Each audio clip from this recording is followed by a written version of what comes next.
My name is Sarah, and I got married right after college, and I am full-time housewife. I met and dated Sam in college, and I am in good relation with the in-laws. The reason why I became a full-time housewife is because the in-laws recommended it. When we did our first greet with the in-laws before the wedding, "You see, marriage is about while the husband goes out to work and earn living. Wife should stay at home and protect the home." Julia, who is my mother-in-law, nodded while Robert, my father-in-law, spoke. I knew that they are old-fashioned since I was informed by Sam, and we both agreed to the idea and got married. "Sam, have a great day at work!" "Thanks, honey." My morning routine is to see Sam off to work, and then do the house chores. After several years of living this way, there was a problem. One night, "Hey Sam, do you want to go to the clinic to get tested?" I wanted to get tested for fertility.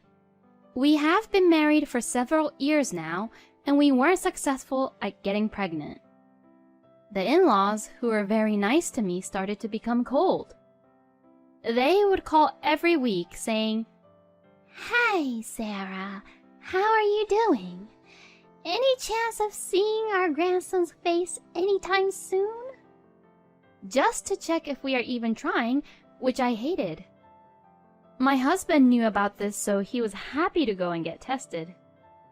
The next day, we went to the clinic to get tested, and after waiting for the result, we received a very surprising result.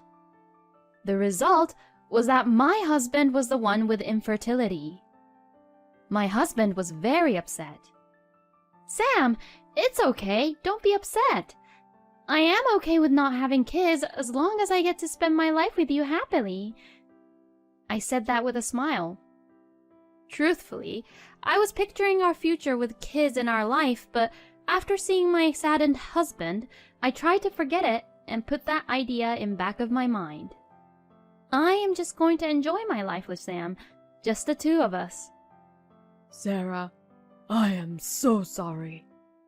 Thank you," he said while crying and hugging me. I felt like our bond became deeper. We will go to many different places and make tons of memories. We decided to hold our hands while we get back to our home. I felt like we were back in our honeymoon time again and felt happy about it. "I am happy to spend the rest of my life with only just you, Sam."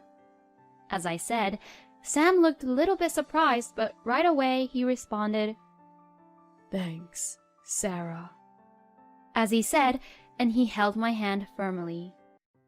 I really thought that for the rest of our life, we will be spending the rest of our life together until that day. After getting tested with infertility, I was spending uneasy times. That was because the in-laws were continuing to check up on us with harsh words about the chance of them becoming grandparents. Every time they would call, I thought of telling them the truth, but every time I try, I would picture Sam being very depressed, and I couldn't do it. "We will tell them when we are ready at the right timing." Sam even told me, "Hey, Sarah, I will tell them. Just wait. I need my time to tell them." So it's not my place to tell them. While I was enduring the attack calls from the in-laws, I got a call from a certain person. Nicole, Sam and I's mutual friend. "Hey, Sarah. Long time no talk. How are you?" "I just called to see if you and Sam can go out for a drink with me." We haven't seen Nicole since our dinner after our wedding. Since I needed a blowout from the attack calls from the in-laws. "Hey, Nicole. Long time no talk. I'm doing fine." What a great timing. I was just thinking of going out for a drink, so let's go. "I will check on Sam if he can join us," I responded eagerly. Sam wanted to join us, so we decided when to meet. And then the day to meet each other came. Since we haven't seen each other for a long time and enjoyed our times together, we drank a lot. I decided to tell Nicole the problem I was facing with the in-laws. Even though it was a very sensitive topic, Nicole is our mutual friend, and since we have talked about anything to each other, I thought it would be fine. Hey, Nicole, to tell you the truth, we were facing some trouble, but because you asked us out for a drink, I was able to blow off the steam. Oh, really? What happened? Do you want to talk about it? I checked on Sam to make sure he was okay with it and started to talk. Actually, we can't have children.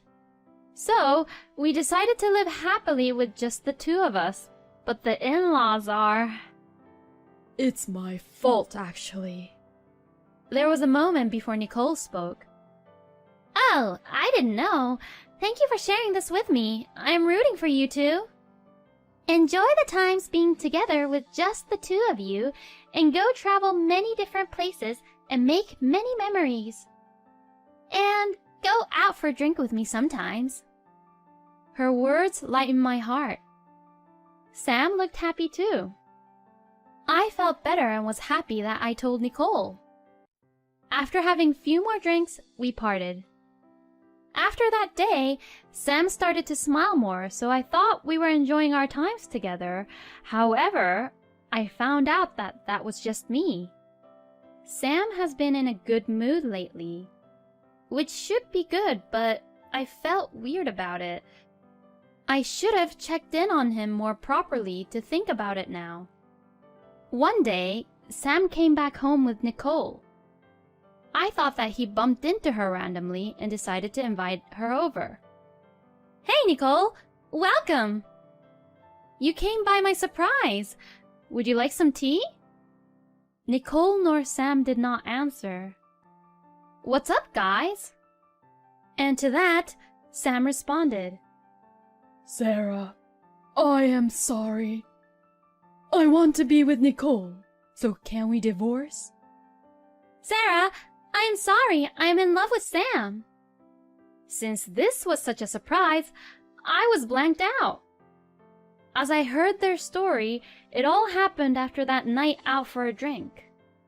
When Nicole found out the infertility issue, she felt and told Sam that she wanted to support him. I thought I was saved by Nicole that night, but it was the worst thing that could happen to me. The warm and lovable feelings I had for Sam just disappeared. We decided on spending the rest of our life with just two of us. How could this happen? Fine. I'll sign the papers. They did not expect me to divorce right away, so they were surprised too. What? Are you sure, Sarah? Yes. I'll sign the paper for the divorce. I'll prepare and pack my things to leave. But since I need time to pack my things up, don't come back home. I don't want to even see your face anymore. Fine. Understood. I'll be with my parents, so when you're done packing, let me know. Nicole, really? I trusted you so much, so I can't believe that you would betray me like this. I'm sorry. I know you won't forgive me, but... I cut her off. No! Nicole, I don't even want to see your face anymore too, so get out. They left the place. I sat on the sofa and processed my mind. What am I going to do now? All the time with him are going down the drain. I was so frustrated, my tears wouldn't stop. Crying won't make anything better, and regretting won't change a thing. How could this happen to me? I passed out without realizing and was woken up with a phone call. The call was from Julia, my mother-in-law. I guess Sam went home and told everything. I didn't want to pick up, but decided to answer. I could have ignored the call, but thought it would be annoying later if I didn't now. Hi, Sarah. I heard everything from Sam. I am sorry for what have happened to you, but Nicole will be able to let me see my grandchildren. Sam told me everything. So please, just oblige to the divorce process with peace. I knew it. Sam didn't tell his parents that he's the one who is infertile. I felt sorry for Julia. Oh, okay. So just hurry up and pack your things and get out of Sam's house. Sarah, thank you for taking care of Sam until now. I understand what Sam did. Cheating on you was not a good action, but please forgive him. Good luck to your future. Thank you and goodbye. I just told them that and hang up the phone. What is wrong with them? These people. They were so nice to me, but now they are totally different people. Oh, right. They didn't care about me. They only cared about them having their grandchild. I thought about telling them the reason as to why they can't see their grandchild's face is that Sam is the one who is infertile, but I decided not to. If I told them, I thought I would be the bad guy and I would feel miserable about it. I'm not going to interfere with them anymore. I don't care what would happen to Sam and Nicole. I started to pack up my things. Since I was just a full-time housewife, until I find a job, I decided to stay with my parents. When I told about it to my parents, they just told me to come home. I didn't want to stay at that house which I shared with Sam and just packed up my things really quickly and went home. My parents welcomed me with a very warm smile. It was so hard for me to not cry, but I just said to them that I am home. My parents didn't ask me for the details with Sam and his family, but just had simple conversations we just enjoyed. My father was just happy to see that I am back, and because he's overjoyed, he is drinking a lot. My mother just looked at my father happily. My parents' kindness touched my heart. I couldn't say it to them, but I said, I'm sorry for making you guys worried in my mind. That day, as a family, we enjoyed our night till the end.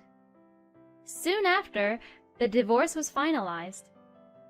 Of course, they both compensated me with alimony and I started a new chapter of my life. I got a job right away. It was an office job. I was nervous about going into the office since I have never worked before, but I was very fortunate to be surrounded by kind people from work and had a stable life. While spending time at my parents' house, my heartache healed. My parents said I could still stay, but I started to live on my own. I needed to live on my own to relax and have my me time. One night, I went out alone to have drink night on my own. Since I have been very busy the past few months, the beer tasted so good. When I glanced around, I saw a guy who was drinking alone. How he drank made me thirsty. At this time, I didn't know that this guy would be my future husband. His face was not good looking. He actually looks like a potato head, and I just wanted to emphasize that he was not my type. But how he drank made me interested in him. Maybe because I was heartbroken, I am interested in him. But I am not ready. Then, Hey, is there something on my face or something? he spoke to me. I was very confused and thought, is he trying to ask me out? But he wasn't, and supposedly I was just staring at him, which made him uncomfortable. Oh, sorry, you look so good when you're drinking your beer. I answered the reason why I was staring, and he blushed. His name is Steve. He was same age as me. Steve and I talked for about 3 hours. He would say, Who are you calling Potato Head? I am not a potato head. He knew he looked like a potato head and made cynical, funny jokes about it just to make me laugh a lot. This helped me get to know him a lot, and we decided to exchange our number that same day. I told him everything about my past, and he just listened, and he gave me kind words and told me that I deserved better. As we messaged and spent more time together, we gradually became attracted to each other and started to date. After 1 year of dating, we got married. I was kind of surprised, but felt good about our marriage, but at the same time got worried and hoped I didn't make the same mistake. But every time I looked worried, Steve would tell me just by looking at my face saying, "Everything is good. Don't worry." And he assured me kindly. Even my parents are happy with him. After a little while, we had a baby. My parents were very happy with their grandchild.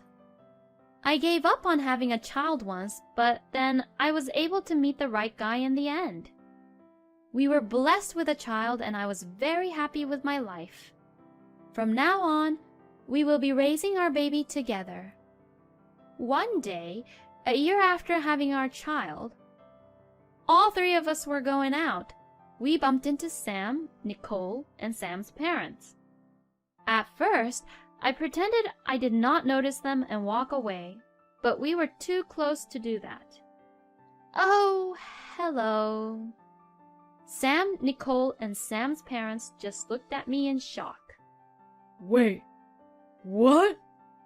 Sarah, is that you with a child?" Why? Wait, why is Sarah with a child? I bet they weren't expecting me to get remarried and even have a child. "Oh, yes.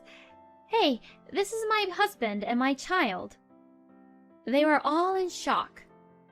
I couldn't stop laughing in my mind with this situation. Steve didn't understand what was going on, so he asks, "Honey, could you introduce me to these people?"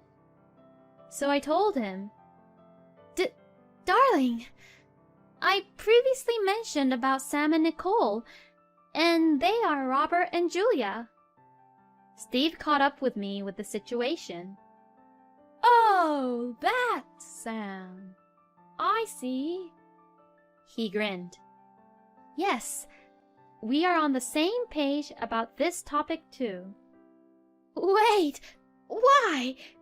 I thought you were infertile. I knew it. Sam didn't tell them the truth. It was my time to drop a bomb on them. "What are you talking about? I am not infertile. Sam is the one who is infertile." Robert and Julia quickly looked at Sam. No! Sarah is lying."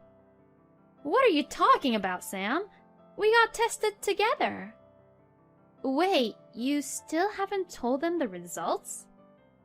"Nicole, you knew about this too, but you didn't tell Robert and Julia?" Then Julia shouted, I cannot believe this person.